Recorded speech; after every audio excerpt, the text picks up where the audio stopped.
On September 2nd, Jaclyn Hill posted the following snap revealing that she and Kathleen Lights were collabing on videos for their channels. This chick just started like ringing my doorbell, just showed up to my house. I thought that she was breaking in. I was like, oh my God, what's going on? And she was like, we have to film together right now. And I was like, who are you? I am actually obsessed with Kathleen. She's even cooler in person than she is on YouTube. I love her so much. Seriously, it's You're her the first same. time. You're just as cool. You're the same. Like really, the same personality. Amazing. Amazing. Stop. Amazing. Stop. We can keep going. Don't stop. What are you doing? We just got done filming our first video, and now we are moving on to round 2. Right. We've been sitting here trying to film for like 7 hours. But it's okay. Literally been an all-day process, but it's very fun. So we just got done filming a get ready for my channel. Woo! Took us 3.5 hours to film the entire thing. These are our looks. Mine's super plain. But. No, it's not. It looks gorgeous. She seriously has the most beautiful eyes I've ever seen in my entire life, and her eyeshadow is blended to like perfection. It just goes have like these blue-green fabulous eyes. It's crazy. Are we in love with each other? I'm snapping Kathleen because no one ever snaps her. Ever. She's always so under the radar. There she goes. Another wild cat. No. Look at her. With her beauty products. There she goes. Oh my goodness. Scrambling. Oh, we lost another one. She's got the cutest booty ever, you guys. She never shows it, but she's got the best booty ever. Yeah, sure. Babe, I can't wait for you to try this. I am not doing this. I'm not doing this. You don't want them? That's so you can see. Oh, yeah. Okay, I'm moving. You got it, yeah. Oh my God, this is really creepy. This is really creepy. Are you like around me? No one's around you yet. Yeah. Yeah. Look at her feet. Look at her feet. She's so scared. She's so. That laugh.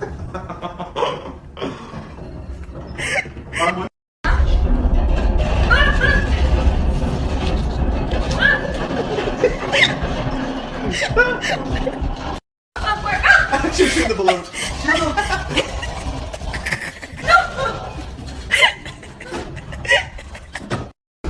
I've never had the balls to play this. This is my nightmare. You're not gonna play it?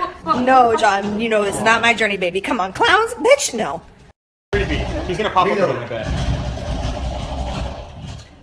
I thought you said she's scared of shit. How's she playing? She's terrified. I don't know, John. I don't know how she's doing this. It's really beyond me.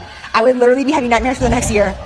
She's handling it like a boss. Not just watching a scary movie. She's in it. So that's what was left of Jaclyn's snap after portions were deleted, and I apologize if some of this is repetitive, but there's a lot of fake news going around with respect to this issue, and I want to make sure you have all the facts, so bear with me if you've already seen these clips. Up next, we have Jaclyn's deleted snaps where Kathleen uses the N-word.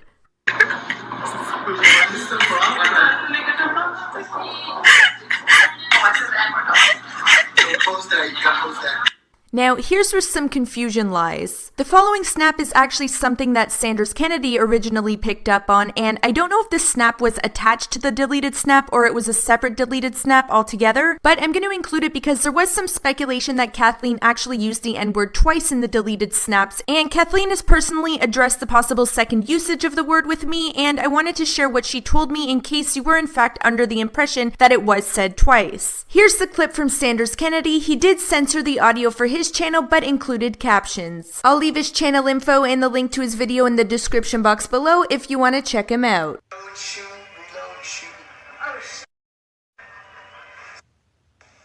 Now, I couldn't find an uncensored version of this clip, but there was speculation that she actually said the word twice. Once in this clip I just showed you, and again in the now infamous deleted snap. However, Kathleen personally reached out to me on her own to clarify that she did not say it twice. She takes full responsibility for the one time she said it during that snap. In fact, when I messaged Sanders to ask him if I could use this clip for my video, he was clear with me that she had reached out to him as well, confirming that it was said once. Kathleen told me that she knows she fucked up and assured me that it was said once during that snap. Not that it makes the situation any better, but those are the facts, and she was truly sorry. Jaclyn ended off the night with the following snap, but this was only the calm before the storm that no one was prepared for. It is officially time for bed. It is after 3 o'clock in the morning right now. I'm literally crawling into bed right now as I'm speaking to you guys.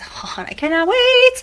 Me and John spent the entire day with Kathleen and her husband Danny. They're at our house for over 13 hours, and I cannot even begin to tell you how much we love the both of them. They are one of the coolest, most down-to-earth, just dopest, realest, chillest, sweetest couples I've ever met. Kathleen just exceeded any expectation I ever even had. I didn't even have any expectations, but just seeing her on YouTube and then seeing her in person, I'm like blown away, and just she's so sweet and so kind, and I love her.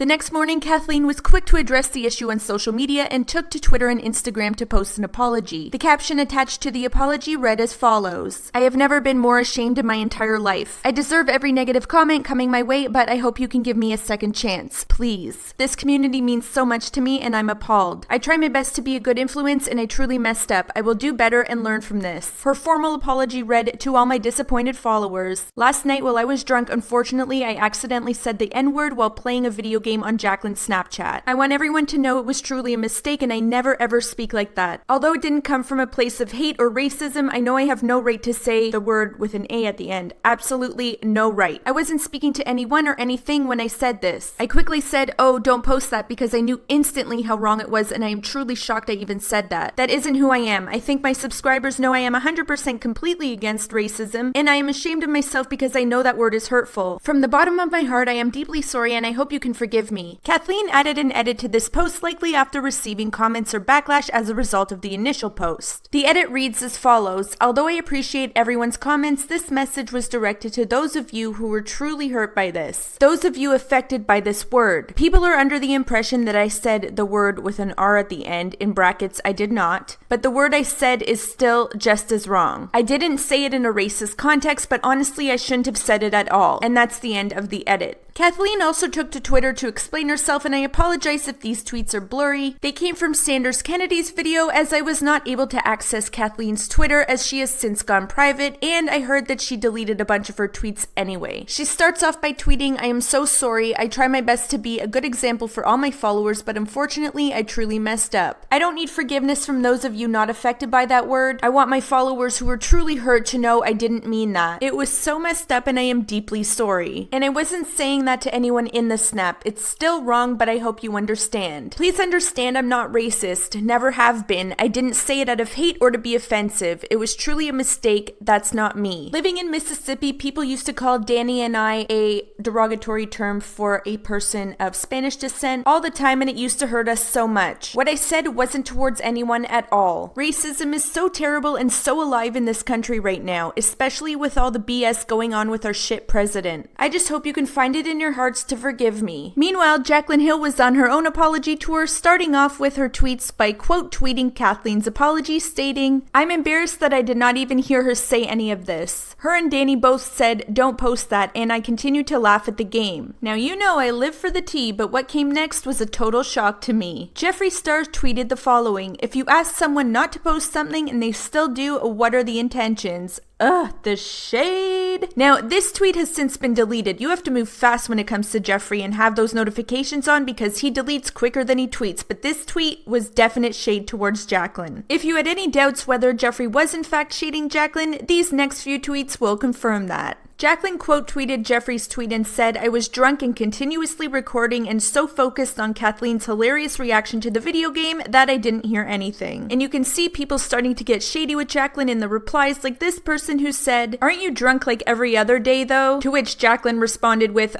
no. Now Jeffree quote tweeted Jaclyn's tweet saying, "Yet I asked my audience a question and never added you. Tell your followers to stop bullying me and being disgusting." Jaclyn responded to that with, "I woke up to hundreds of people tagging me in your tweets, so I assumed that's what you were referring to since it's a topic right now." Jeffree responded once again with, "There was no reason to quote tweet me and let your audience degrade me. I deleted my tweet because this is turning gross." Jaclyn responded to him with, "I quote tweeted you because, like I said, hundreds of people were tweeting me and asking for an explanation because of your tweet." Under Jeffree's initial tweet asking what I assumed to be Jaclyn's intentions were, people reacted to him once again inserting himself into drama that had nothing to do with him. It started off with this person asking, "I thought you said you were staying out of drama that wasn't yours. I mean, I ain't mad, but I'm thinking this will drag you in it." To which Jeffree responded with, "I asked a simple question." This person tweeted at Jeffree Star so quick to throw at Kathleen Lights under the bus for saying the N-word, forgetting he has his own, I assume, past using the word. Jeffree responded with, "Throw who under the bus? I didn't even say anything. Stop reaching, sheep." I guess at this point people started questioning him and why he felt like he had any right to comment on the situation given his past, and one of his responses was, "I said things 12 years ago, you stupid bitch. Stop trying to play safe when you're normalizing racism. You're disgusting." This next person tweeted to Jeffree saying, "And you wonder why you're constantly in the media for drama, man. Like, come on." Jeffree's response to that was, "And yet here you are still talking about me. You're part of the problem, idiot." Personally, I don't understand why Jeffree felt the need to jump in by shading Jacqueline. If he wanted to speak on the situation, he is definitely entitled to his opinion, as everyone is, but I think he simply wanted to use this opportunity to shade Jacqueline and kick her while she was down, so to speak. His reaction is a far cry from this snap in July when he came to her defense with respect to the performance of her palette.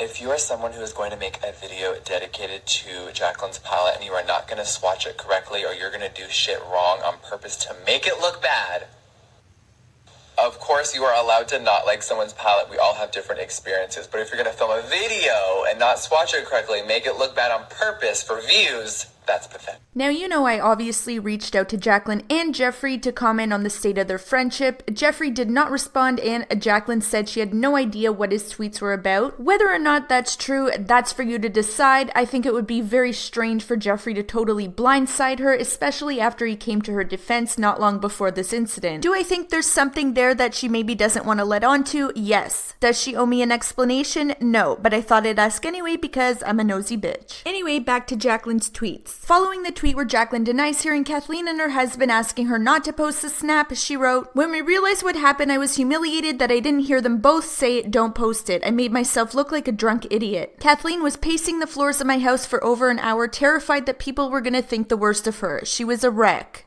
I would never post something that someone asked me not to. I made myself look like an idiot and I'm humiliated I didn't hear them." This next tweet has since been deleted, but Jacqueline tweeted out, "I am truly sorry to Kathleen Lights and everyone else. Being drunk is not an excuse, but it is the reason I didn't hear them, I think." Now, I don't know if that deleted tweet was replaced with this tweet because the "I think" at the end didn't go over well, but she said, "I am truly sorry for what happened. I've apologized to Kathleen Lights 100 times. I hope you can all forgive me for posting that." Someone replied to that tweet saying, "LOL, let's be fucking real. Jacqueline did that shit on purpose so she can make Kathleen look bad." Jacqueline responded with, "Then why did I delete it the second I realized what happened? I've spoken my truth. You can choose not to believe me, of course." To be honest, I have heard by way of comparing timestamps with people that this snap was left up for a little over an hour. I know Jacqueline had said that it was only left up for 20-25 minutes, but according to my calculations, it was a little over an hour. I could be wrong, of course. Emmy Award-winning makeup artist Kevin James Bennett, who has been upfront about his dislike for Jacqueline and how she handles business, also chimed in and said, "No surprise at Jacqueline Hill, in quotes, accidentally, in brackets, on purpose, throws at Kathleen Lights under the bus, and the JH minions defend her shady behavior, snake emojis." Someone else also commented, "Being drunk is not an excuse, Jacqueline. If Kat is really your friend, you better delete it." But you didn't, and where's your apology? Jacqueline responded by saying, "I deleted it the second I found out what was going on. People started tweeting us about it, and I was confused because I didn't hear anything." Jacqueline went on to make her formal apology via Snapchat. I cut straight to the point because I don't want to drag this on.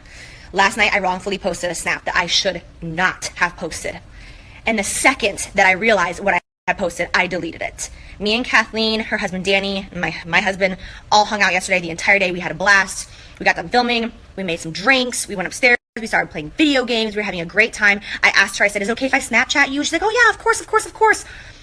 Kept drinking, kept playing, laughing. It was hilarious. As you guys have seen the Snapchats, her reaction was so funny of her shaking her legs. I was so in the moment. Kathleen said something that she regrets so much. Her and Danny both said in the Snapchat, "Oh, don't post that, don't post that." I did not hear them, and I just posted it. I cannot believe, once we realized 25 minutes later, sorry, there's mosquitoes everywhere, people started tweeting us being like, "Whoa, what did I just see?" And we're like, "Wait, what? Huh?" I went to my Snapchat, and I'm like, "What are they talking about?" Once I realized what I had posted, I freaked out. I deleted it the second that it happened. I could not even, I'm so angry at myself. I cannot believe that I did not hear them say, "Don't post that." Because in the Snapchat, like, you can hear her husband say, "Oh, don't post that, don't post that." But I'm just like, just didn't even hear them. And I am so mad at myself that this happened, that I could cause like such an uproar. And I am so sorry. Like, I don't even have, I have nothing to say right now. Like, even though I'm saying so much, I have nothing to say. And now people are coming and attacking me and leaving snake emojis all over my social media, telling me that I did this to push her down so that I could be on top, so that I could be a queen. And I'm just like, is this what you guys really think about me? Like, obviously it is, but first of all, even if she did something that wasn't even offensive, even if she just said like, oh my God, I like bananas, and then was like, wait, no, don't post that. I don't want anyone to know that I don't like bananas. I wouldn't post it. Like, that makes me look bad. Why would I post something knowing that they said don't post it? Like, I am just honestly mad at myself because I'm normally so much sharper than that. I'm normally better than that. I'm on top of things. The only thing I can think is because I was drinking and I was standing right next to my loud ass TV with surround sound and I was laughing like a hyena and I was not paying attention to what she was saying. I was paying attention to her body movements and her reaction. And I thought it was hilarious. And I feel like an idiot. I feel like an idiot, and I am so sorry. And I'm so sorry that this happened to Kathleen, because Kathleen is seriously, like I have said, the nicest person I have ever met. And like what she said was wrong, but she feels so bad. I mean, when like we got done snapping and like we went back and like she was like, freaking out. She's like, I can't believe that word came out of my mouth. And she's given such a genuine apology to everybody. And like I feel terrible. I just feel terrible. And I feel terrible, and I'm sorry. Jacqueline also posted her apology to Twitter saying, in case you don't have Snapchat, I would have never posted that snap if I heard her say anything offensive or heard them say don't post that. I had over 15 snaps last night of her playing that video game, which I deleted half of them because I was so loud and annoying. I was just recording and not even paying attention to what anyone was actually saying. Instead, I was laughing my ass off the whole time and acting like a drunken fool, which I take full responsibility for and have learned my lesson. Although Kathleen and her husband both know that it was 100% an accident and I never had bad intentions, it still makes me look like a terrible person to the rest of the world, and I'm devastated by that. Come on, say what you want about me, but I'm a loyal girl who is ride or die for the people in my life. I would never invite someone into my home and then expose them. I want people to feel safe and comfortable when they are at my house, and I totally fucked up. I am sorry for making any of you question my intentions. That's the whole truth. Jacqueline was not lying when she said people were flooding her Instagram with snake emojis, as you can see here. Someone even went so far as to call her dog Snake Dog.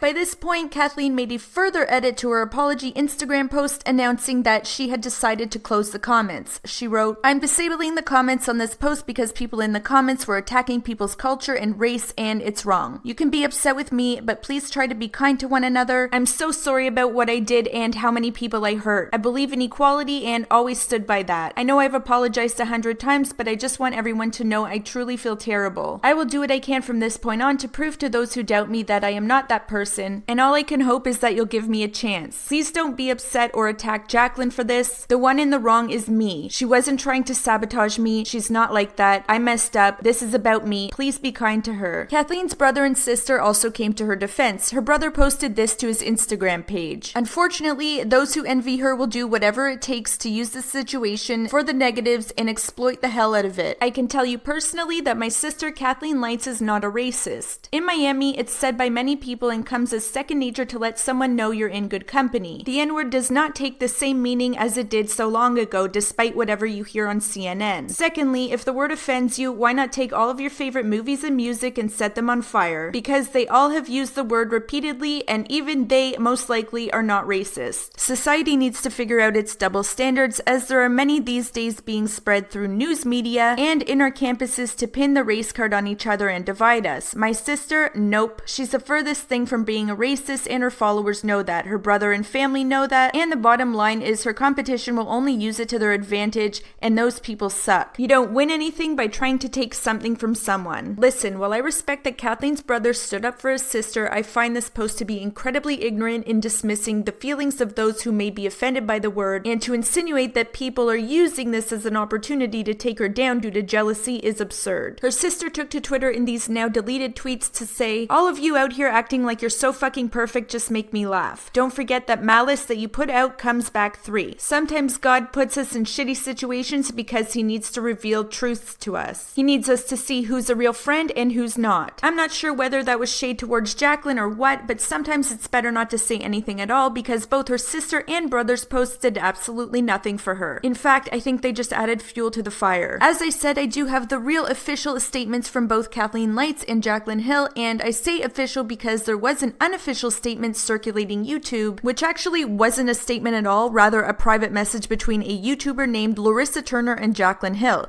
Typically, I wouldn't include messages like this, but it's already been made public and it's been published online. Larissa posted a positive rant video on her channel regarding the situation, and I'm not sure if Jacqueline reached out to her or she reached out to Jacqueline, but they had a private conversation which was reposted by Larissa to her Snapchat, using it as an example of why it's important to pray for people. Larissa did not give this so-called statement to anyone. She did not post it out of malicious intent to Jacqueline. However, in my opinion, she should have definitely known better. Jacqueline has 4 million subs. She's a top influencer, and Larissa should have known better than to post a private conversation with someone of Jacqueline's YouTube status. Anyway, this private conversation was used and called an exclusive statement when it was not. It was not provided by Jacqueline, and that was confirmed to me by Jacqueline herself. Her official exclusive statement on the matter was provided to me, and it reads as follows. I'll be totally real, I can see how bad that snap makes me look. I have watched it 100 times and I cringe every single time. Let me say again, it was never my intention to maliciously hurt anyone. I cannot fix my mistake, but I can learn from it. I was snapping so much I was not even paying attention to Kathleen or Danny's words at that point. When we started receiving comments about what I had posted, I was humiliated. I am truly sorry to anyone that has been let down by this. I acted like a fool and I need some time to reflect. My followers deserve better than this. I asked Kathleen if there was anything she wanted to add, and she said absolutely. What I did was my fault all the way. The minute it came out of my mouth, I was like, oh shit, I said so and so. Because I knew it was messed up. I'm really not trying to make any excuses. I know what I said was wrong, but it didn't come from a place of hate. It really isn't in my character, even though I know it looks bad. What hurts me the most are all the people who see me in a different light now. All I can hope is that they will forgive me and eventually see I'm not who they think I am now. Now, I do just want to say that although I did plan on reaching out to Kathleen to comment, she actually took the initiative to contact me first to apologize to me as well as my subscribers if she offended anyone, as she watched my previous video on the matter. I thought her apology came across sincere, and just by trading a few messages with her, I could tell that she genuinely felt bad and took full responsibility for her actions. As far as my opinion on the matter, do I believe Jacqueline intentionally sabotaged Kathleen? No, I do not. I just do not see how doing that to someone in general, never mind Kathleen, who has never been involved in any sort of drama, would benefit Jacqueline in any way. Regardless of whether I believe Jacqueline has done some shady shit in the past, I do not believe she intentionally did this to Kathleen. I think she really dropped the ball in this situation, especially seeing as how she is in the same position as Kathleen, and she should be super aware of what she puts out to the public. I think she was careless, yes. Malicious, no.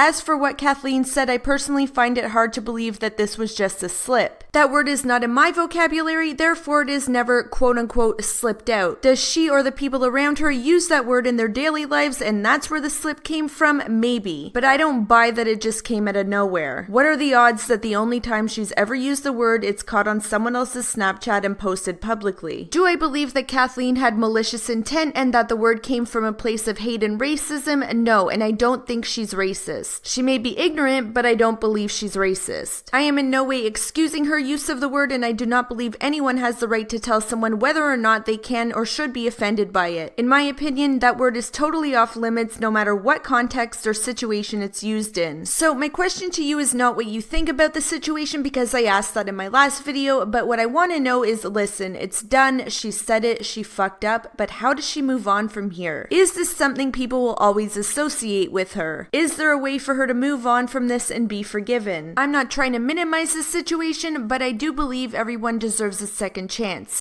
Hi sisters! James Charles here, and welcome back to my YouTube channel. I have an amazing special guest with me. Oh my God! beautiful, I'm not even gonna let you introduce yourself. Right? My beautiful, amazing mother, Tati Westbrook. So Tati and I have actually been friends for like 2.5 years now, probably. She's literally been here since the beginning of my makeup career. She helped me move out to Los Angeles. I went to her and James's wedding in Hawaii. Yes. Literally, they flew me there and bought me pants because I could not even afford to be there, which was so crazy. I can't even believe that, like how far you have come. Like honestly, it's been okay, like I'm gonna brag about you on your channel for a moment. Oh, please because, do. You texted me. I remember I'm about to get married and I'm all like, you know, and James was so sweet. He did my makeup. It was such a beautiful experience, but you could not find pants and you were so stretched thin.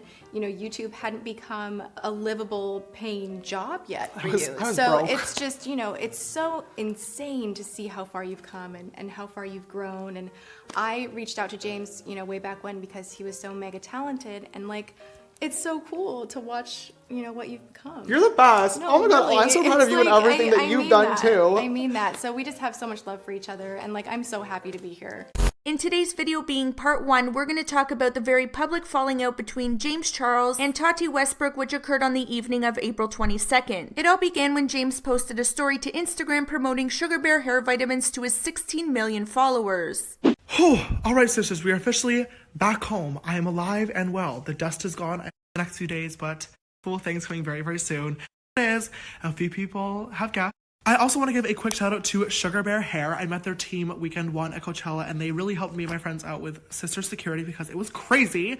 You guys probably already know about their iconic hair vitamins, but they just came out with brand new vegan sleep vitamins. And first of all, they taste so bomb. But most importantly, I've been dealing with a lot of anxiety recently, and it always comes late at night when I'm laying in bed thinking, which is not fun or fresh. So I've been taking these 30 minutes before bed, and they've been really, really helping.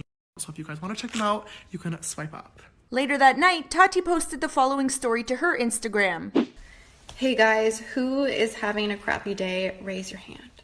Me, right now.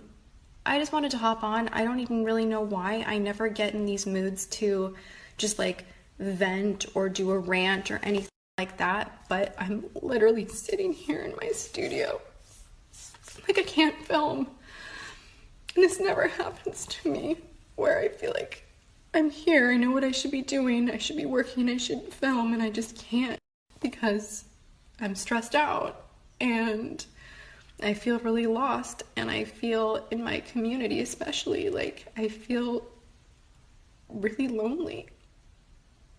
And through this whole journey of YouTube, I feel like I have been someone who's been super supportive to my friends, and it's been really crap to feel like, not that you should do things to get support, but like, you know, friends should support one another. That's how it should be. And, you know, I'm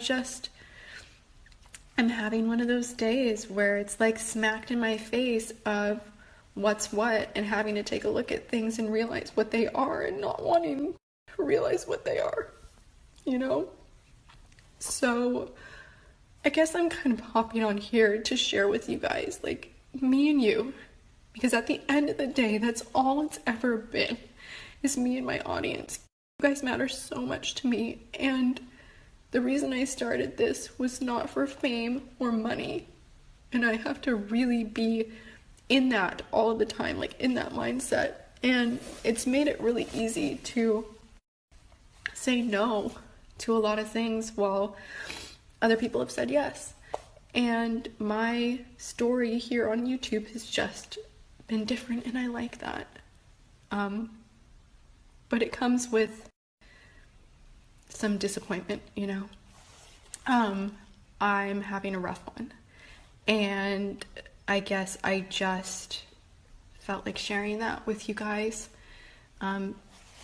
So maybe you don't get lost in all of this land of escape, that real life is what's real, and sometimes social media is just a distraction, and that's okay. When you do so much for people in your life and they not only don't return the favor, but they just don't even see you, like I get it. I fucking get it. I'm just so upset. I feel really used, and that's the bad part of Hollywood. Welcome to business. Everybody says what they need to say and uses who they need to use to get ahead, and I have had about enough. I've had about enough. It's not right. I'm just gonna stay in my lane, and for the most part I always have, and I am gonna continue to create the most incredible products for you guys, the most incredible content. I'm gonna push myself, but I'm also going to push myself to show you this shit show that you're seeing right now, because this is real, and I would cry to my girlfriend like this, and all of you out there, like, you're my friends. You've helped me build this. You've helped my dreams come true, and you matter, and this matters, and I'm just gonna keep moving forward. But like, I had to let you guys know that, yeah, having a bad day, not good. So not good. So heart hurt. And that's that. But I am just going to get back to it. And that's all you can do sometimes is take a deep breath, vent it out, talk to your friends, have a cry, suck it up, stand up, move past, you know? So anyway, if you want to laugh, go watch the PR video. This is not funny. This is probably so Debbie Downer. And I'm so sorry to do this to those of you that think it's cringy to cry on IG. I just feel like breaking a wall down and just getting closer with you guys and being real. So that's that. And I'm gonna go wash my face. Being that Tati owns her own beauty supplement company called Halo Beauty, it wasn't long before fans realized that Tati was indirectly referring to James promoting Halo's largest competitor. I think you made @GlamLifeGuru cry with your Sugar Bear ad. Not fun or fresh. She is your true sister. Make it right, please. Who do we think is Tati crying about in her IG story? She mentions, quote, being used, end quote. So maybe a smaller influencer? James Charles posted an ad for Sugar Bear hair on his IG stories. My guess is that James Charles basically promoted Sugar Bear hair with the hashtag ad, while Tati is working so hard on her Halo Beauty pills. It's no secret that Tati and James were close, often referring to each other as family.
Tati was indirectly referring to in her April 22nd Instagram story was confirmed by James when he issued a direct apology to Tati via his Instagram story on April 23rd at 2:07 a.m. PST. As you can see in this screenshot, I caught James's apology within 1 minute of him posting, which means it would have been around 5:07 a.m. EST for me and 2:07 a.m. PST for him. You may be questioning why the timing is of any significance in this case, and I'll admit this can be totally unrelated, but combined with recent developments which we'll get to later on in part 2, it's likely that the following tweets are related to Tati and James's fallout. On April 23rd at 12:27 a.m. PST, which was approximately an hour and a half prior to James's apology, Shane Dawson tweets, "The more I slide into the beauty community, the more I realize why so many of them have no real friends. Some of these people are ruthless. I'm excited to infiltrate and get you guys that pig tummy tea." 2 minutes after Shane's tweet, Jeffree Star tweets, "The truth always tastes better than a lie." Going back to the apology, James writes, "I want to publicly apologize to my close friend Tati. She has been like a mother to me since my first days in this industry and has given me more love, support, resources, and advice than I could ever ask for. This weekend I did an Instagram story for sleep vitamins that I've been taking because the brand helped me with security when the crowd around me at Coachella became unsafe. I did not accept any money for the post. As most of you know, Tati has a vitamin brand which I take on a daily basis, but in the moment I did not think about the competition, which was a major oversight. I've supported Tati both online and off like she has done for me, and am devastated that I hurt someone that I truly love and have endless respect for." Now, of course, there were a lot of questions that arose as a result of James's ad and his apology to Tati, so I reached out to him to see if he could offer more insight on the matter. While he would not offer a quote-unquote verbal statement, he did provide me with what he described as the quote-unquote facts. James advised that he texted Tati prior to posting the ad to let her know. below. With respect to the circumstances that led him to do the ad, James said, quote, "I was getting mobbed at Coachella, panicked, and accepted an artist pass and security guard from Sugar Bear Hair in exchange for one Instagram story promoting their sleep vitamins, which I have been taking," end quote. It's important to note that this is the first we've heard of James accepting an artist pass, as there was no mention of this in his Instagram story or in his apology to Tati. Now, admittedly, I'm not super familiar with the various tiers of Coachella passes, but my understanding is that artist passes allow backstage access and access to the artist section in front of the stage during shows. You also have potential access to golf carts that will take you from stage to stage, among other perks, but we'll get back to the passes later on in the video. James went on to tell me that he was not paid for the story despite labeling it as an ad. While we'll never know for sure whether James was in fact paid for the post, it's important to note the following. According to the Federal Trade Commission's endorsement guides, if there is a material connection between an endorser, James, and an advertiser, Sugar Bear Hair, that connection should be clearly and conspicuously disclosed unless it's already clear from the context of the communication. What do we mean by, quote, material connection, end quote? It's a connection that might affect the weight or credibility that consumers give the endorsement, like a business or family relationship, a payment, or the gift of a free product. Now, I'm not saying that James wasn't paid. I'm saying, paid or not, he had a material connection with Sugar Bear Hair, which would require him to disclose the post as an ad.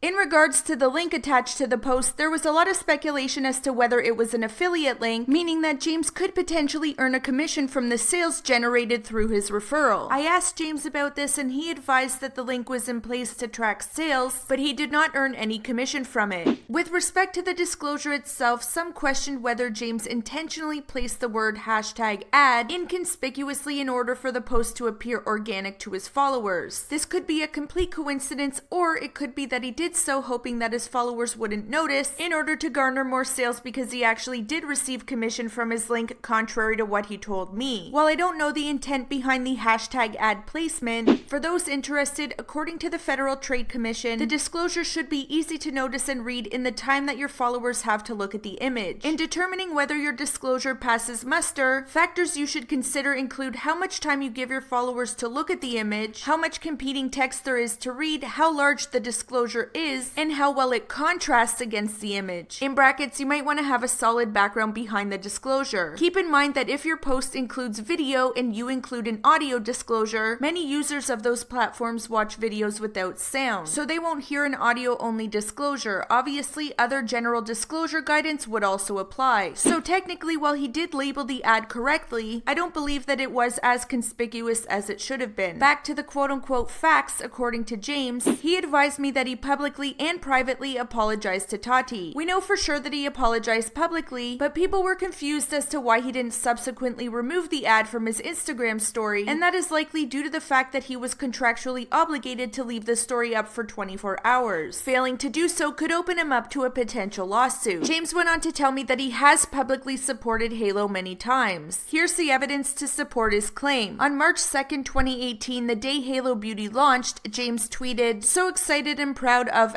@Glam Life Guru for her launch of @Halo Beauty. Just placed my order, so happy to support my mama." On March 5th, 2018, James posted the following snap.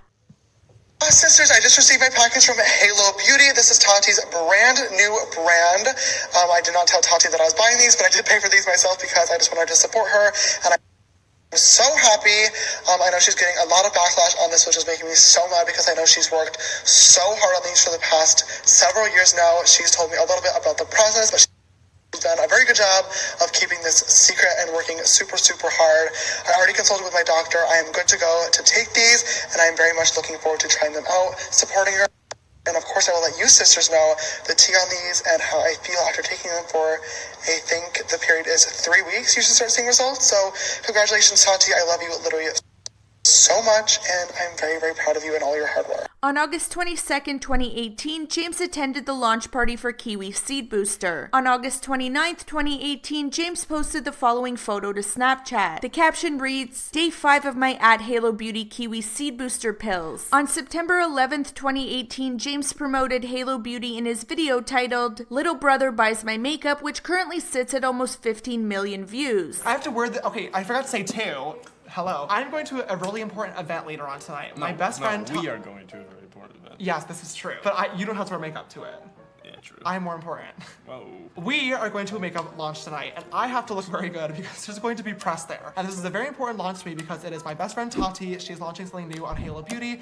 Super proud of her. By the time this video's out, it'll already be up, so go check it out. Promo for Tati, love you the most. Now, while James may not have uploaded full dedicated videos for either of Tati's products, as Tati did for him in regards to his collaboration with Morphe, on the point of whether or not he supported her publicly, I'd say that he did. I'm not saying that doing the Sugar Bear ad was right, I'm simply providing receipts for those saying he never supported her publicly. The final quote-unquote fact James shared with me was that Tati had ignored him for 3 days straight at that point, which was April 25th, while, quote, letting a firestorm start around me and continuing to subtweet about me, end quote. I'm not sure if James and Tati have spoken since, but here are the subtweets James referred to. On April 24th, which was the day following her Instagram story, Tati tweeted the following quote, I am still learning how to go back and reread my own chapters without feeling like I want to set all of my pages on fire. On April 25th, she tweeted, focus on growing the strength and beauty of your soul. Growth is not how many subs / money / things you have. In the end, all you take with you from this earth is you. When you figure that out, that's growth. I've learned along the way that to be a kind person, you have to be a kind person. We don't get to title ourselves. Our actions do that for us. And finally, if you want to consider this as a subtweet regarding her headspace at the time, on April 26th, Tati tweeted, there's an error in today's video. So sorry about this, guys. I'm going to try to fix and repost. My focus right now is not as sharp as it normally is. I want you guys to have the best experience watching my channel, and this needed to be adjusted. Stay tuned, XOs, and I love you. Now, of course, being that I reached out to James to comment, I also reached out to Tati, and I wasn't ready for what she told me. I'm going to read through her statement in its entirety before providing related receipts. She said, I haven't been responding to any of the drama channels about this. I was honestly trying to keep this private. I never even called him out by name. I'm human, got emotional in the moment, and did what we as creators do and shared my feelings online. I don't have James's 15 million subscribers, and my audience is more than 90% over the age of 18. I didn't think this would turn into a thing. I was just feeling really embarrassed. I got so much shit when Manny and Laura did Sugar Bear hair sponsorships last year that I was triggered. The week Manny posted, I was still dealing with massive coordinated drama around my launch, and I had endless messages about how my product must be shit if my own friends are willing to do that. It really sucked. Funny enough, James Charles dragged Manny in my texts and said he would never accept a Sugar Bear hair sponsorship. How ironic that in my texts he was making fun of Manny for doing something like that for Coachella tickets. So for someone who I consider family, this time around it hit me on a whole different level. I care about James, my love for him and his talent has been so real. I've helped whenever he needed, never asking for anything in return. We were 2 years into the friendship before I was even on his YouTube channel, and I've never been on his Instagram. Knowing James Charles was never about fame for me. I'm just sad to watch fame, money, and power swallow him whole. I don't even know who this James is right now. The friend I used to know is gone. There's too much that's changed over the past year, and I'm done making excuses for him. Even though our friendship feels broken, I'm not looking to share things that would derail his career, so I won't be going any deeper with you. He knows me, he knows the promises he made, and he knows why this would hurt me, which is why he concealed it and then lied about it afterwards. Best case scenario, he waited 9 days after Coachella to tell me, and the fact that he concealed it for so long just goes to prove that he knew it would hurt me. Who sells out their friend for backstage passes at a festival? I know James Charles very, very well. He is calculating and agonizingly weighs every decision before pulling the trigger. He waited to tell me until after the post was up, and he didn't remove it even after he was catching heat. James Charles is the king of deleted posts when things aren't going his way, which is why I believe he was contractually obligated to leave the story up for 24 hours with a campaign tracking link despite the noise. Plus, it's a known fact that Sugar Bear Hair was offering artist passes to major influencers weeks before Coachella in exchange for promotion. They did not rescue him at the last minute on the first weekend, presenting him with a contract on the spot in exchange for his safety. And if it was actually so dangerous for him to be there with a regular VIP pass, then why did he go back the second weekend with one? Even if his story was actually true, well, that's just disgusting. Quote, promise to give us a positive review on our launch day for a new product you've never tried in exchange for safety, end quote. Really? It's super irresponsible to positively endorse a product you've never even tried, especially when you're marketing to teens and preteens. I don't respect it at all. Remove me from the equation. His audience should have mattered more to him than the festival. They've given him so much, he should have done the right thing, held on to his integrity as a quote, I keep it real influencer, end quote, and left Coachella. But the more likely reality is he signed the contract long before Coachella, and this cover story that they, quote, rescued him, end quote, was contrived only to garner my sympathy and forgiveness. I am done with the relationship. What's sad is James couldn't give me even a moment to process my feelings before talking with you. There is a duality to James. Everything is a game. The public apology he made didn't happen privately. I only received cold texts about how this was hurting him, demanding that I call back. No concern for my feelings or remorse at all, which is why I haven't spoken with him. So that's the end of her statement, but let's go through and discuss everything because I'd like to provide as many receipts as I can, not only to support Tati's claims, but to also be fair to the individuals named. With regards to Tati's comments pertaining to Laura Lee and Manny MUA, if you recall, Tati uploaded a video on August 29th, 2018 titled Speaking My Truth, wherein she referenced receiving support for Halo from Jeffree Star, but from, quote, other people who were around that knew what she was doing while she launched, she got no support, end quote. Anyway, of course you guys know I've gotten a lot of heat being friends with Jeffree Star.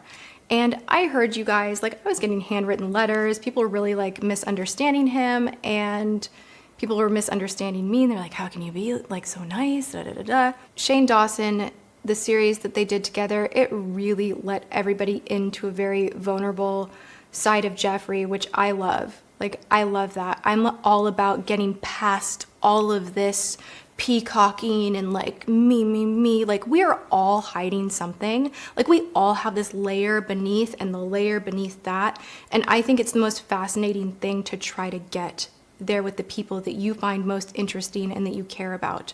So I find Jeffree to be very intelligent, interesting, creative. Like, I like this energy that he has. I think he's really funny too. Like, he makes me laugh. We're not like super tight best friends that hang out every day, but we have a mutual respect. Like, we're both wildly different. Like, hello, we're both super different, but there's a mutual respect and we've never had any issues. So I loved seeing him open up, and there's something about him that I am drawn to and that I do care about. So while we were, spending more time together back when, the two of us were into still going to events and whatnot, it kind of feels like that season shifted and everybody kind of started doing their own thing. I did let him know about what I was doing with Halo, and some of my family didn't even know yet. Like, my own family was like, what are you doing? Like, I didn't let them know really until we got very, very close. So we're chit-chatting, and he mentions just casually in conversation, talking about the industry, talking about things, and we're in like a group of people here. We're talking, and he's like, I have a potential opportunity to do a deal with a hair vitamin. And I hadn't told anybody about what I was doing. And I was like, I felt it in my chest. I was like, I think that my friends are going to think what I'm doing is really cool. Maybe they won't. Maybe they'll be supportive. Maybe they won't. But I decided to take a risk, and I shared with him, like, hey, this is what I'm doing. I think it's going to be really, really difficult, but like, I'm all in and I believe in what I'm doing. And let me tell you why. And let me give you an education as to why. I've got this, I've got this, I've got this, I've got this. This is my lab. This is my plan. I'm cutting out the middleman. Instead of overcharging, I'm putting it all into the product. I'm going to make this work. It's going to give results.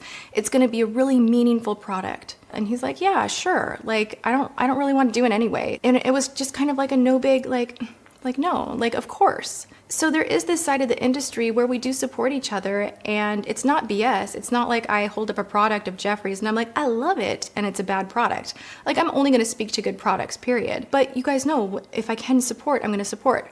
So, anyway, other people who were around that knew what I was doing, while I launched, I got no support, and it just was a really messed up thing that while I was going through what I call my house being on fire, because what you guys don't know is behind the scenes, there were some really crazy things that happened and really calculated things that took place. And I can't speak on it too much, but it was a bad time, and it made the optics of my launch look terrible. And maybe my product is not something that people really want to support on the platform, and I get it, it's controversial, fine. But I'm just coming from a place that if I've helped you, like, I think it's really uncool to go against me. Like, at least just do nothing. Like, do nothing. But to go against me is really kind of crap, especially when I know what you've said behind closed doors. Even though Tati did not specifically name the people she received, quote, no support from, end quote, in the aforementioned clip, it was heavily speculated that she was referring mainly to Manny and Laura, which corresponds with the statement she provided to me. While I acknowledge her position with respect to timing and loyalty, just as I did with James, I want to provide the times they did publicly support Halo. On February 28th, 2018, which was the same day Tati announced her brand on her channel, Laura tweeted the following: huge congratulations to @GlamLifeGuru on @HaloBeauty. This is amazing. You deserve all the success in the world. I can't wait to start taking mine. #HaloBeauty. You go, girl. #love you. The next receipt was actually provided to me by Laura. I reached out to her because I recalled seeing her support Halo via Snapchat or Instagram story early last year. However, I was unable to locate any receipts aside from the aforementioned tweet. Laura advised that while she did do the Sugar Bear hair ad, which I was unable to locate, she also purchased Halo on her own accord, as you can see in this March 26, 2018 receipt. In April 2018, likely after receiving her order, Laura posted the following boomerang to her Instagram story. With respect to Tati's comments pertaining to Manny, here's a snap he posted on April 12, 2018, just prior to Coachella, inclusive of his ad for Sugar Bear, which obviously checks out with what Tati indicated in her statement. Who is ready for Coachella? Because I am. Almost. We're getting there, we're getting there. Who here is going? Let me know. I would love to see you guys there. If you guys see me at Coachella, out and about, come up and say hi. We can take some pics. I would love to. I'm so excited. I think it's going to be really, really, really fun. It's going to be a good year. I can just feel it in my bones.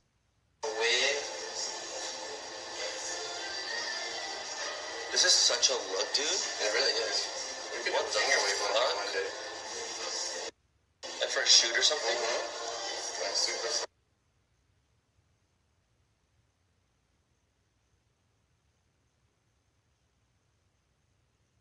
Okay, y'all, guess who got a sponsorship with Miss Sugar Bear hair?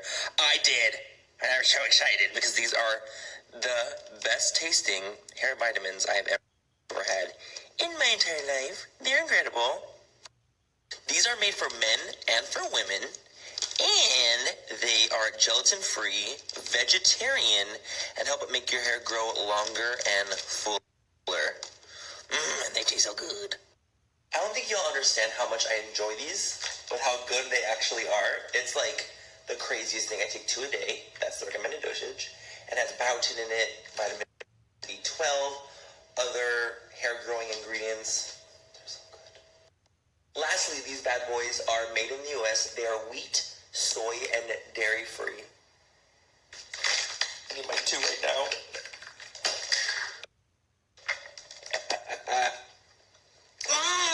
Delicioso. In terms of Manny's public support for Halo, my only findings were the following tweets. On February 28th, 2018, the same day Tati announced her brand on her channel, Manny liked her video, which resulted in this tweet on his timeline. Later that night, he tweeted, "So proud of my girl @GlamLifeGuru on the announcement of Halo Beauty. Can't wait to see your brand flourish and thrive." Now, whether you consider the aforementioned as sufficient support is entirely up to you. With that being said, let's continue discussing Tati's statement. Tati mentions that James neglected to tell her about the ad until after it was posted, which, if you recall, is contrary to what he told me. To reiterate, in the quote-unquote facts provided to me by James, he said that he texted Tati before posting the story to let her know. So there's an obvious discrepancy here. Tati went on to say that it's a known fact that Sugar Bear Hair was offering artist passes to major influencers weeks before Coachella in exchange for promotion. It's interesting that Tati mentions artist passes because, as I said earlier, the topic of artist passes wasn't made public by James, which leads me to believe that he told Tati and I similar stories. You'll recall in the quote-unquote facts provided to me by James, he said, quote, "I was getting mobbed at Coachella, panicked, and accepted an artist pass and security guard from Sugar Bear Hair in exchange for one Instagram story promoting their sleep vitamins, which I have been taking," end quote. However, the following Snapchat footage shows James wearing the artist pass at 7 a.m. on April 12, 2019, which would have been day 1 prior to even attending the festival. I'm going to show his snap in its entirety so that you get a better idea of timing.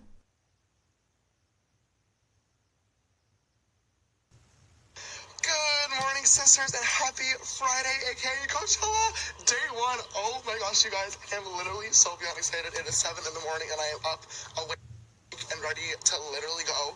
Like, I could not sleep last night. I was so pumped. I think me, Laura, Jesus, and Drew are the only ones up. Everyone else is still sisters snoozing, but I just wanted to come outside and say good morning to you guys. Literally, look at how beautiful this place is that we were staying at. Like, so gorgeous. Today's gonna be an amazing day. Before actual Coachella, we have two very exciting things happening. The Sisters Apparel Pastel Collection is launching this morning at 11 a.m. PST. So in about, I believe, 3 hours from now, we have the lavender, creamsicle, banana, and mint hoodies launching. They will be the same price as all the other repeating hoodies. And we also have the phone cases coming in lavender and the mint as well, so you guys can start matching and collecting. And then after our lunch at 11, we have a brand new video going up at 12 p.m. PST, so in about 4 hours from now, with my man's Jeff.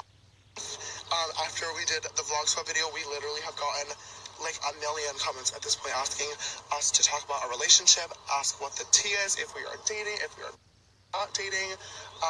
So we sat down, Jeff glammed me, and we talked about it. And there's a lot of tea being spilled, and honestly, like deadass, all jokes aside, the conversation is really, really cool. We talk a lot about being a straight man versus being like a gay man, and how dating can work, and how I have dated in the past and how I hook up with guys. It is it's like not as like raunchy as you think. It's actually a really, really cool video. So I think you guys are definitely gonna want to check it out. I had a lot of fun, and Jeff really did too. So that'll be up at 12. Good day today. I'm going to hop in the shower now, and I will have you guys in a little bit, so I'm getting ready for Coachella. For reference, here is James's artist pass compared to Tana Mojo's and Emma Chamberlain's, which he was obviously in possession of prior to the festivities. Based on the Snapchat footage, it appears as though James provided me with alternative facts, which I assume he also provided to Tati. In regards to his apology to Tati, wherein he states that, quote, the brand helped him with security when the crowd around him at Coachella became unsafe, end quote, Tati brought up a good point. In her statement, she says, quote, if it was actually so dangerous for him to be there with a regular VIP pass, then why did he go back the second weekend with one, end quote. The following is a snap from Coachella weekend 2, where you can clearly see that James is wearing a VIP pass, which obviously doesn't carry the same perks as an artist pass would. My sister Julia just pulled out and asked me to sign. Oh, you're so cute, Angel. Thank you, man. The last discrepancy I want to touch on for now is the fact that James told me that he both publicly and privately apologized to Tati. However, in her statement, Tati indicated that the public apology never happened, so someone isn't being truthful here. There are a lot of inconsistencies in this story, and I do plan on sharing my thoughts in part 2, but for now, what I will say is that I think this runs much deeper than vitamins. I think when it comes to friendships or relationships breaking up, it's almost never because of the last punch, but rather the 50 punches prior. The first one is Alexandria Garza. I used to watch her back when she had legit content before she crossed over into the category I like to call just doing it for the commish. It's unfortunate, but I feel like these days her entire YouTube channel is based on creating content for the sole purpose of incorporating affiliate links. So for example, rather than creating an organic video and adding affiliate links to the items she genuinely recommends, it seems as though she kind of reverses the order and bases her videos on what she can profit from, if that makes sense. She also seems to have a pattern in her videos to throw people off the fact that her channel is heavily focused on affiliate links. What I mean by that is she'll put up 1 or 2 videos as cushions for the ones with a laundry list of affiliate referral links. Let's go through some of her videos.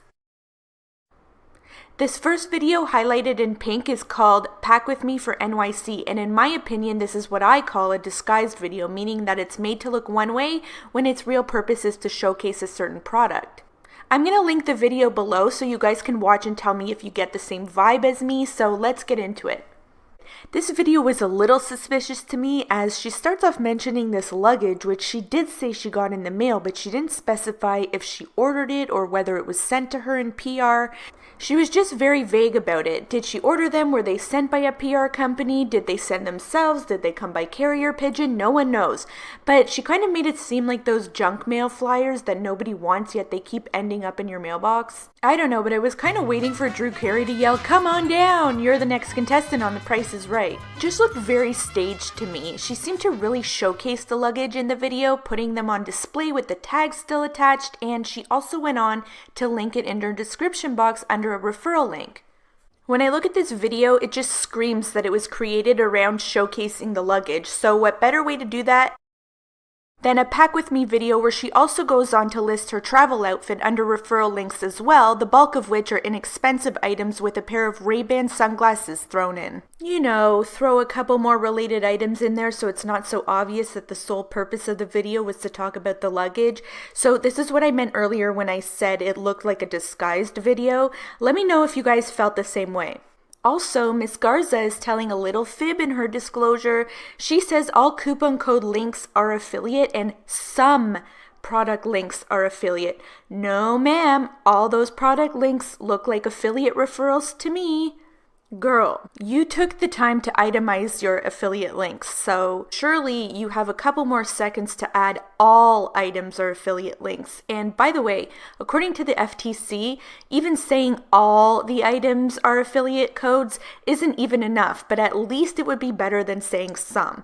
You actually do have to be very detailed when disclosing compensation based on links provided in your description box, and being vague by saying some links just doesn't cut it according to the FTC. Let's move on to our next video, which is highlighted in pink. It's called Get Ready With Me, Testing New Products and Drugstore Favorites. Now, I'm not going to get too far into this video, but look at this description box. It's literally exploding with affiliate codes, although she did manage to leave chapstick out, but I'm sure if she could find a code for that, she'd want her 1/4 cent commission for that too. To me, this looks like she wanted to incorporate more affordable beauty products into her video for her subscribers, but since the items aren't super expensive to begin with, she wouldn't be making a ton of commission like she would off a bigger ticketed item. What I think she was hoping to do here was have a wide selection of products to encourage people to buy more than one item, so it fattens up her commission a bit. I mean, let's be real, the only things here without an affiliate link is her chapstick, her old shirt, and her choker that was a gift. So out of 33 items listed in her description box, there were only 3 items without any type of code attached to them, so it really makes you question whether her thoughts and opinions are genuine or motivated by the commission. In addition to that, she once again uses the same very generic disclaimer stating that some of the items are affiliate links. No, girl. When you have 3 out of 33 items in your description box attached to referral links to which you are being compensated for should a sale occur, I don't think you can get away with saying some are affiliate codes.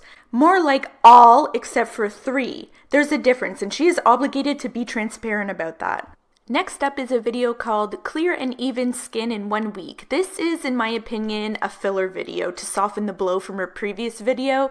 She does list a few affiliate links in this description box, and again, she's very vague with the disclaimer, but the video before this, which is called Winter Clothing Haul and How to Style Cute Outfits, is bursting with referral links. And look guys, I do get that she has to make money. Aside from the fact that she is already making a lot of money from YouTube, I get that she wants to make more money, and that is totally fine. But please do it with integrity, and if you're going to play the affiliate referral game, then please play by the rules and disclose according to the rules set out by the FTC. And finally, the last video called Drugstore Beauty Haul, again in my opinion, is to soften the blow between heavily focused affiliate code videos. Like I said, her pattern seems to be on average 2 buffer videos followed by a video with a shitstorm of links. And by the way, she does have a second vlog channel she shares with her husband, which is also littered with links. So it's like when one channel has a buffer video, the other has a code video going, if that makes sense. I mean, look, she's a top earner for a reason. I just wish she would do what she's obligated to. On Friday, April 20th, 2018, Carol, an employee at Ulta Beauty in Houston, Texas, was clocking out from her shift for the day when she noticed that Shane Dawson and his squad, Ryland, Garrett, Morgan, and Andrew, walked into her store. Carol advises that she recognized them right away and immediately asked for a photo with Shane, which he agreed to. In return, Shane asked if Carol could give Morgan a quote-unquote big Texan makeover. He works here. If you hook us up with all the help we need, need. We need a lot of help. Oh my goodness, I want you guys all. Did you give her a Texas makeover? Yes. Okay, here's what we need. Crazy makeup. We want big hair, clip-in extensions. Like, we want to give her a Texas makeover, and everybody's saying no. Can you help? Yes. Really? Let me get somebody in.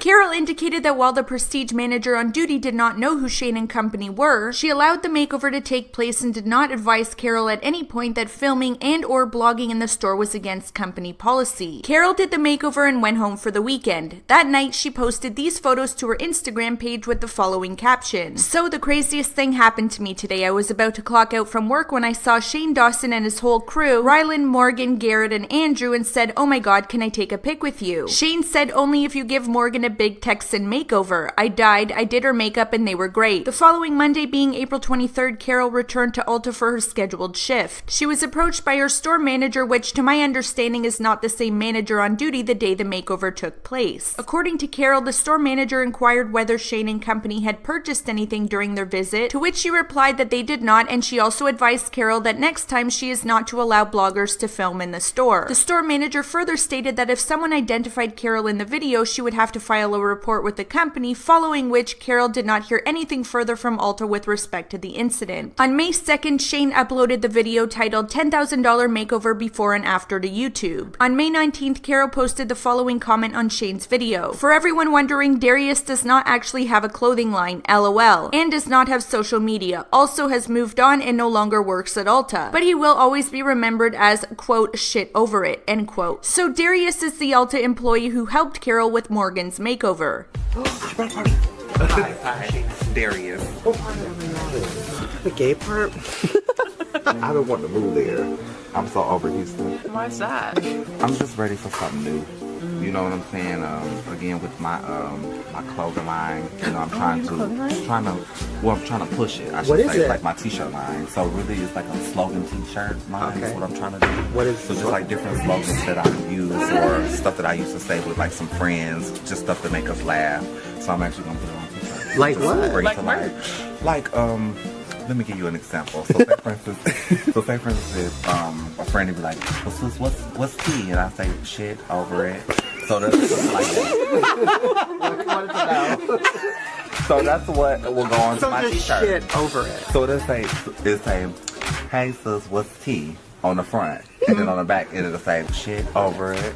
On May 20th, Carol posted a follow-up comment on Shane's video which read, "I just wanted to post this comment for the sake of my job. I love that you guys love Darius and some of you loved me. Darius does not have social media and no, I don't have his phone number. Some of you have been calling my job to look for us and it's getting to the point where I could get fired, guys. I really love meeting you guys, but it's not okay to call my job for questions about our social media and what days we work." On May 21st, Carol advised that she arrived at work and approximately 1 hour into her shift, the store manager called her into the office for a phone call with HR, which she assumed was going to be in regards to her tardiness, as she admits she's been tardy to work on several occasions. To her surprise, Carol indicated that HR was actually inquiring about Shane's video, more specifically, whether she made any offensive comments in said video. HR referred Carol to Shane asking where they could find Morgan a man, and her response being, quote, "This is the gay area," end quote. HR pressed her further, asking why she would say something like that, to which she replied, quote, "It's true," end quote, which was not by any means meant to be offensive. In fact, Carol is bisexual. However, Ulta interpreted her comment to be homophobic and allegedly told her that they didn't want someone like that representing their company. Where could she find a man? Do you have one for her? This is the gay area. But gay guys love her. So, True. yeah. Do you have anyone for me?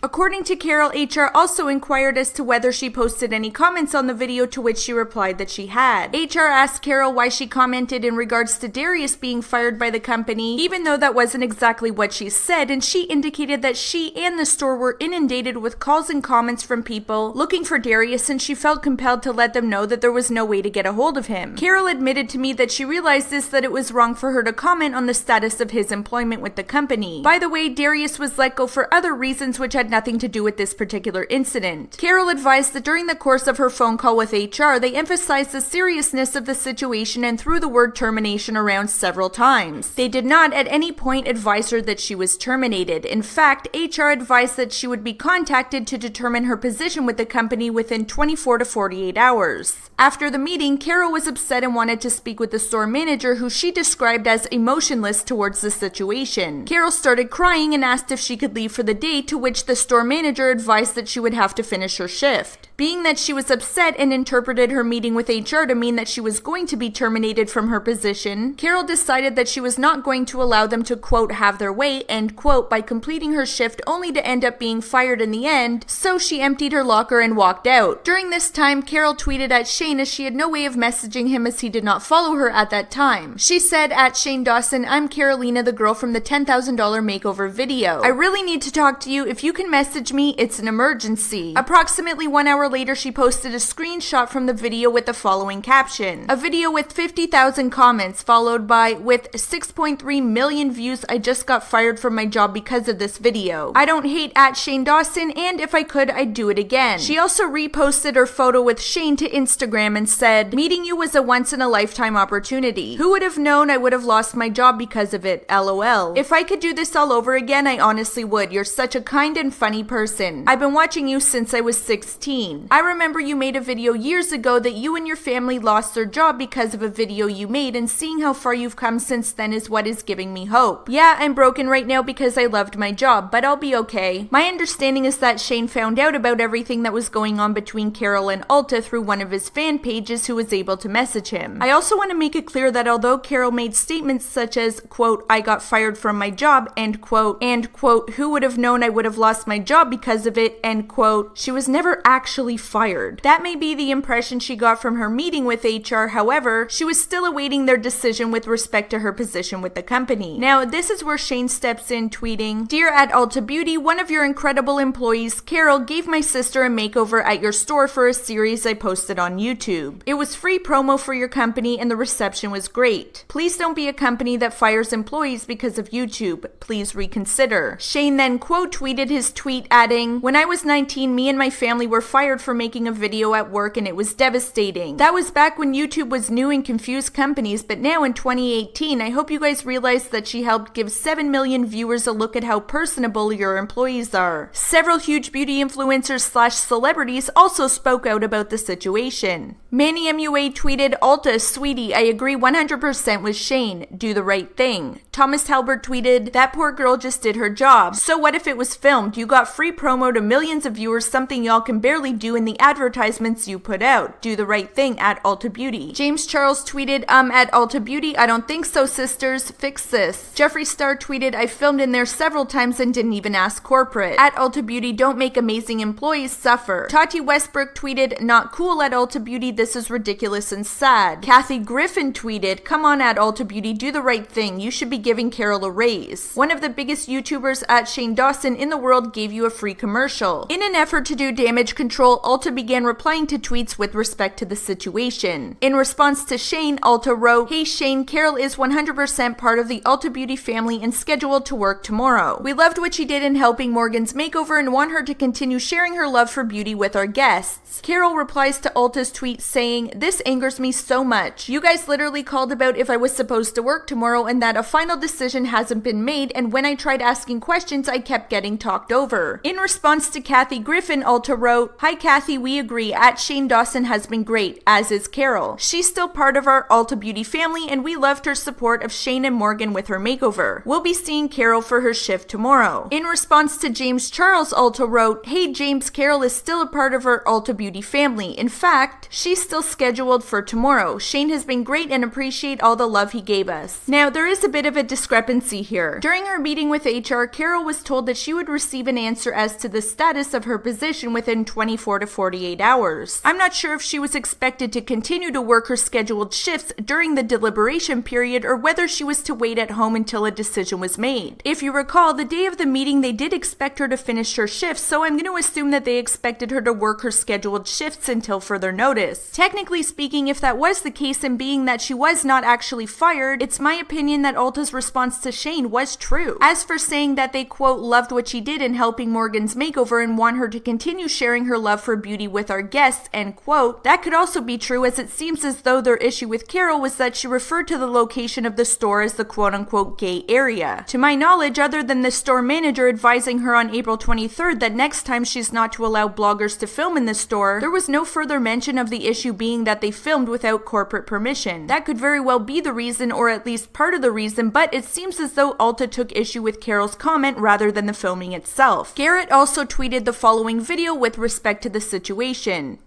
Hello, Ultra, if you're watching, that'd be great. Or hello to anyone who's watching. Sorry, I just burped. I'm disgusting. Hi. I just want to say something real quick. Not from a place of authority or like, listen to me, I know what's good. Just from a guy who has a perspective. I also a guy who loves marketing. I love marketing so much. I worked in marketing for 2 years before I started on YouTube and stuff, and I read blogs about it and watch videos about it. It's just my own nerdy thing. Listen, I also a guy who was there that day. I was there. I was in the video. I was there. I just want to say, Carol and Darius were great. And the store was represented in such an incredible way in a video that got 6.5 million views on the most relevant platform in the world, in front of a bunch of people who go to makeup stores, who otherwise might be going to like Sephora. Like, the brand looked great. I get it. I understand on paper, like, why they were fired. I get it. I'm not crazy. Like, it wasn't run past corporate and stuff. But, like, welcome to 2018. That stuff happens. It's the age of, like, the internet. And businesses are being born and thriving or dying every day based on knowing or not knowing how to be present in 2018 on social media, in, like, the ethos, in the minds of people and stuff. Because people want to see a brand that's, like, personal and cool and good that they feel good about going into. I know I am huge on that. So it's like, I just don't understand the move that was made. And it seems like there's two ways to go with this. One, to just stick with the choice that was made, to like keep them fired and like whatever, and deal with the little Twitter storm, and then it goes by, and then you leave a bad taste in the minds of countless thousands of people that go like, oh yeah, those people that fired that people in that video, because whatever. Or you can make another move, and that's on you. I'll leave that to you. There are so many things to do right now that would be so cool to be like, hey, sorry about the mix-up, but like, hey, hey, Carol and Darius, how about you and Shane Dawson and squad come to like, Ultra HQ and we'll do a proper makeover. That's a video. That's how you market in 2018. Like, that's the kind of stuff that people go like, ooh, shit, like, you made a cool move. There are so many cool ways to go about this. The first one that I would say to do would please just give them their jobs back. That'd be an amazing start. That would keep everyone being like, okay, that you guys are good.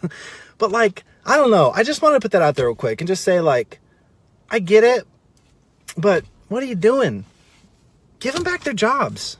Now again, Darius was fired for other reasons which had nothing to do with this incident, and while I agree with a lot of what Garrett said in this clip, I think he, like many others, were misinformed. In response to Garrett, Ulta wrote, definitely a bit of confusion about the video for sure, in brackets and sometimes with our name too. Carol is still very much a part of the Ulta Beauty family, and next time you are all in Chicago, we'll take you up on that makeover challenge. Ulta went on to tweet, hey everybody, let's clear up the confusion. We love @iCarol as much as you, in brackets, and Shane Dawson too. The video is great and Carol is still a part of our Ulta Beauty family. We look forward to seeing her tomorrow for her shift. Now obviously Ulta did have an issue with the video, or they wouldn't have called Carol in to speak with HR in the first place. Whether it was her comment or the fact that they filmed without corporate permission, they obviously had an issue with the video, so to tweet that it was quote unquote great further strengthens my theory of this being damage control on their behalf due to the enormous amount of backlash received by Shane fans, beauty influencers, and the public. The night Carol walked out after her meeting with HR, she did a lengthy Instagram live stream where she explained the situation in detail. During the live feed, she says, quote, I got fired today because of the Shane Dawson video, end quote, which again is misleading. And don't get me wrong, I'm sure that the decision would be made to terminate her employment if Shane wouldn't have been involved, but the fact is that all of this is based on an assumption at this point, which I don't believe is entirely fair to the company, Shane, or the influencers who spoke out on her behalf. Anyway, Carol advised that she received a call at 8:39 that night from the district manager and her store manager apologizing and chalking the whole thing up to a misunderstanding. They also let her know that the decision with respect to her position with the company would be made that day. At 11 p.m., what Carol describes as the big boss of Ulta locations called her saying that they loved the video and that the situation was handled poorly, and if she wanted to come back, she could. My understanding is that same night, Carol received a text message indicating that Ulta would give her some time to think about whether she wanted to return to her employment with the company, and in the meantime, they'd pay her for the hours she was scheduled to work. They also informed her they would be making a statement via Twitter. This statement reads, "We want to let you know that Carol has not been let go. We have spoken to her and agree we could have done a better job communicating with her about this situation. Please know we hope Carol returns to Ulta Beauty in the role she loves. We have offered her some time off with pay while she decides. In the meantime, we know one tweet can't address all your questions and concerns, but we do promise to do better." Shane also provided an update on the situation. He said, "Update, thank you so much to @Ulta Beauty for doing the right thing and letting Carol keep her job. I'm really proud of Ulta as a company for looking into it and hearing us out. Thank you guys for being so supportive yesterday, currently crying happy tears right now." He then added, "Being able to help someone keep their job felt very full circle for me considering what I went through years ago with my job. All this couldn't have happened without you guys helping and having her back. It means so much to me." To date, Carol has continued to provide updates with respect to the situation via Twitter, but she hasn't decided whether she will be returning to her employment as of yet. Although I do believe that Carol would have been fired had she waited for their official decision on the matter, the fact is that she was not fired at the time she took to social media messaging and tweeting at Shane, who then acted on what he was told by her, being that she was fired. In addition to Shane, a lot of other influencers put their name on the line in her defense without knowing the ins and the outs of the situation based on what Shane tweeted, and it becomes a game of broken telephone at that point. I realize Carol was upset and frustrated with respect to the situation, and rightfully so. However, I personally didn't think it was right to reach out to Shane giving him inaccurate information. If anything, wait until the decision is officially made and then reach out to him, and don't get it twisted, I am not siding with Ulta here. I think both parties made mistakes. Do I think Shane saved Carol's job? Yes. However, it would be super awkward to return to her employment after this. Do I think Carol deserved to lose her job, whether it was due to her comment or filming without corporate permission? Now, Kristen Dominique isn't typically front and center when it comes to drama, but that doesn't necessarily mean she's free and clear of it. If you follow Kristen and Laura on social media, you would have likely picked up on the distance between the two over the last few months. The signs have been obvious, and I know a lot of you have noticed as well because I've received a ton of DMs recently inquiring as to the status of their friendship, and up until now, aside from pure speculation, there hasn't really been any concrete evidence of a breakdown in their friendship. Of course, as I said, the signs were all there. We haven't seen the two photographed together in months, they haven't snapped together or done any collabs together, and there's been zero association with each other at events or brand trips they've mutually attended, and we can speculate all day long, but we rarely, if ever, get actual confirmation of truth to our speculation from either side. Now, before we get into the video, let me just say that I have reached out to both Laura and Kristen and received statements from both, including screenshots, the whole tea, including the kettle itself, which I will obviously share with you. I also want to put a quick disclaimer out there that yes, I obviously understand that in the grand scheme of things, friendships end all the time, and it's not that serious, but that doesn't mean that people aren't thirsty for the tea. Let's be honest, most of us are here for the drama, so yes, while this may be a petty issue, you're watching for a reason, so let's get into it. Now, I'm going to start off explaining what went down on Twitter. We'll look into some of the accusations flying around, followed by the statements, and then I'll provide my opinion. Okay, so although this drama is actually months old, it became public on July 27th when Laura subtweeted this. "Sometimes I have to remember, imitation is the most sincere form of flattery," followed by, "They watch, they hate, then they copy." So at this point, we have no idea who her tweets are about. Some speculated that they were in fact about Kristen, but again, no proof. The next day being July 28th, Kristen tweeted, "This AM I got a text from someone who stopped talking to me out of nowhere a while back. Not gonna stoop to this person's level and enter drama." She followed that tweet with this snap. I'm in my car headed to the airport and I get this text from somebody that stopped talking to me a long time ago out of nowhere for no reason and started hanging out with other people. People grow and move on, and that's fine. So I was hurt and I finally let this person go, let the hurt go, and then this person texted me back with some drama saying that the text is literally a picture of my thumbnail, my recent video, and her thumbnail from a video that she did a while back, and it literally the same thumbnail, different story. And I'm just thinking, why am I explain your thoughts and why are you coming at me with drama for like a thumbnail? It's so crazy. It's so childish.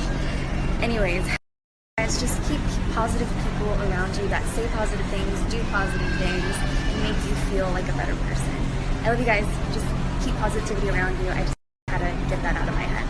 Kristen went on to tweet, just because a thumbnail has a similar pic, which others have done before them, doesn't mean that the story inside is the same. Focus on yourself. Instead of creating positivity in the community, there's people trying to spread drama and bring someone down just to get to the top. What we think, say, and do is a reflection of ourselves. Let's all start saying, and doing more positive things, and we all will prosper. Now, even up until this point, we were all still speculating, but our speculation was confirmed when Laura tweeted, "Kristen Dominique, you can just act, girl, don't be shy," which has since been deleted from Laura's Twitter feed. This is naturally when everyone started chiming in with their thoughts and opinions on the matter, like this tweet to both Laura and Kristen asking why they can't just talk it out in person like adults instead of creating negative attention, to which Laura responded with, "I tried." We'll talk more about Laura's response in a bit because I do have a screenshot of it, but let's talk about the thumbnail that Kristen was referring to in her snap and subsequent tweet. So on July 26th, Kristen uploaded her reaction to her first video using this thumbnail. 6 months earlier, on January 8th, Laura uploaded her reaction to her first video using a very similar, if not identical, thumbnail. So this is what Kristen was referring to in her snap when she said that someone, which Laura has since confirmed to me was her, texted her the thumbnail of a recent video along with her own thumbnail from the video she did 6 months prior, essentially implying that Kristen copied her. Kristen also went on to say in her snap and in this tweet that just because thumbnails are similar, that doesn't necessarily mean the story behind the thumbnail is the same, which I agree is true. However, I watched both videos from start to finish and both stories are essentially the same aside from Kristen recreating the lip look from her first video and throwing in a one-liner about an upcoming project she's working on. There were tears, cringy moments, and a few inspirational quotes in both, but for the most part, all of these reactions to first videos are the same. And yes, I know this is petty as fuck, but we're here for it, so I looked into other first video reaction thumbnails from both of their peers, and it seems as though the finger on the eye crying face isn't typical for these types of videos. The running theme seems to be shocked faces. Of course, these thumbnails are not limited to shock faces, but the only other crying face thumbnail I found from their own peers, of course, was Shani Grimmond. Now, after Laura publicly confirmed that she was in fact talking about Kristen, and although neither of them confirmed 100% which thumbnail they were referencing, everyone had already put two and two together. People called hypocrisy on Laura, as seen in this tweet from one of her supporters attaching side-by-side pics saying, "But wait, isn't this the same thing, just you in quotes copying hers? I'm a fan of you, but this is childish." The same side-by-side pics were used in this tweet to Laura from another supporter saying, "I know, right? Laura, you're one of my top 5 fave YouTubers, but this is petty and disappointing coming from you," to which Laura replied with, "Psych, you didn't go back far enough. Try again." So, you know me, I wanted to see if that was true, so I decided to go all the way back to the beginning of Laura's channel, and it does appear that the preceding tweets were in fact inaccurate comparisons because Laura's Do's and Don'ts series dates back to October 30th, 2014 as seen here, followed by September 27th, 2015, January 31st,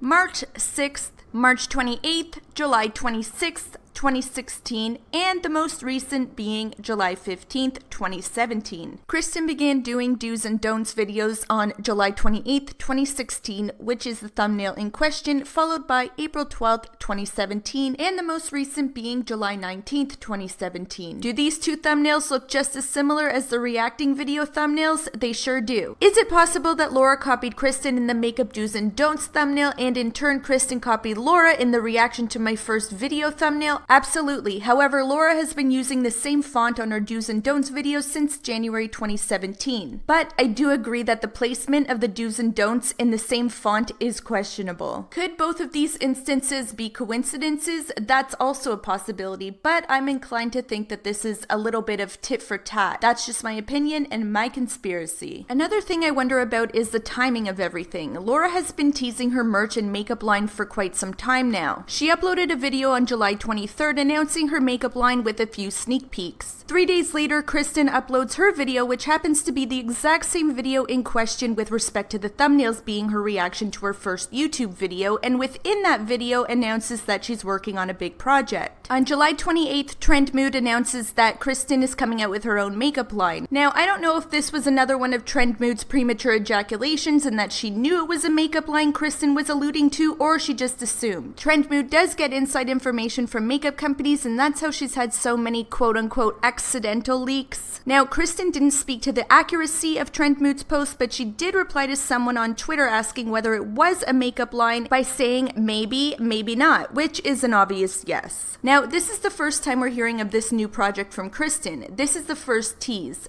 3 days after Laura's video, she uploads using an identical thumbnail, and I'm starting to notice some sort of pattern going on here. I'm not saying it's all Kristen or all Laura, but in my opinion, something is definitely up. Whether they're playing tit for tat, I don't know. I think there are just too many instances to believe it's all a coincidence. The real tea here is that it's obvious that this whole situation is not about a fucking thumbnail. It goes much deeper than that, and in my opinion, the thumbnail was just the icing on the cake, the straw that broke the camel's back, the tipping point, whatever the fuck you want to say. They were good friends at one point and things went sour, so obviously feelings are involved and there's tension between them. Let's get into the statements. So according to Laura, she confirmed that the drama between herself and Kristen is about 5 months old and that there have been little things along the way that have caused her to get her back up. She didn't say exactly what those things were, but she did say on that day she saw Kristen's thumbnail and decided to text her with both of their thumbnails side by side, and she didn't like the response she received from Kristen. From my understanding, they traded a few texts and left off on the same terms they started the conversation out on. Kristen went on to snap and tweet about the situation, and Laura tweeted that Kristen could @ her. Laura also indicated several times that she did not wish to portray Kristen in a negative light and questioned whether texting her was the right decision. She also advised that she tried to keep the issue private and professional, but I guess, and this is me saying this, not Laura, but I guess after the text conversation and Kristen's subsequent tweets and snap, her emotions got the best of her, and yes, I do realize that the subtweeting began the night before. Personally, I don't think there's anything wrong with the fact that she texted her. I probably wouldn't have started out the conversation with a plagiarism accusation, but I do get that sometimes things build up and emotions get the best of us and we explode at the pettiest things. At the same time, I wouldn't respond well to a text like that either. I think that this would have been a totally different situation if maybe Laura didn't lead a conversation with an accusation, but again, we don't know the ins and outs of their friendship. We just know what we see, and I see both sides here because I can actually picture myself sending a text like that out of frustration, and I can see myself responding rudely to a text like that. As for Kristen's statement, she actually sent me screenshots of their actual conversation and gave me permission to use anything I wanted from our conversation. So here's the initial text from Laura to Kristen showing the two thumbnails side by side together with the word girl. ...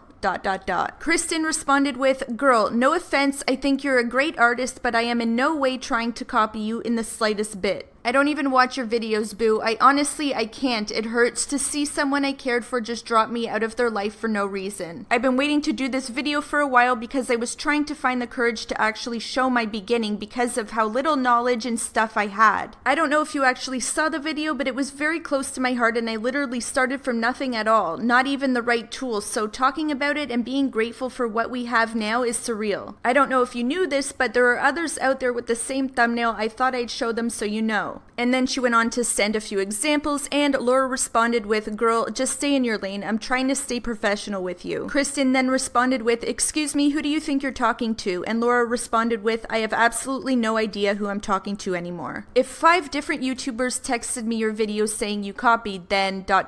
Kristen responded with, "You know what? I don't have time for your drama. Think twice before you come at me the way you just did." And then Laura responded with, crying laughing emoji, "Okay, ... And that was the end of the conversation. Kristen went on to tell me that she was not out to make anyone look bad, but she felt pushed to the edge with this situation. She was also clear that she was not responding to me to speak badly about Laura, she simply wanted to provide the facts. She indicated that she had been silent about this situation for a while, but that she had had it after the indirect tweets, so she expressed herself on Twitter. She continued by saying that she wishes her the best and hoped that she continues her success, but also said that she, as in herself, isn't perfect either, and she doesn't think any of us are, and that sometimes we react with emotion without thinking things through, which I definitely agree with. My thoughts on this matter is that this situation was the cherry on top of a broken friendship. I think they were both emotional and acted without thinking things through, as Kristen said. I don't think there was anything wrong with the way Kristen responded, but to be fair, there's obviously much more to this story than we know. Do I believe it's really about thumbnails? No, but I do believe that there was a tit for tat moment going on there for sure. Again, we don't know the dynamics of their friendship, and we don't know why their friendship ended. Friendships end all the time, but what I did respect them both for was the fact that they were not interested in talking shit about each other. I know people were quick to jump on the Kristen bandwagon over Laura, but just because you don't see someone's drama doesn't mean it's not there. In my opinion, there are no sides to take in this situation. I think it's actually sad because at one point they were very close friends, and it's never easy ending a friendship. In this instance, I actually think they both lose.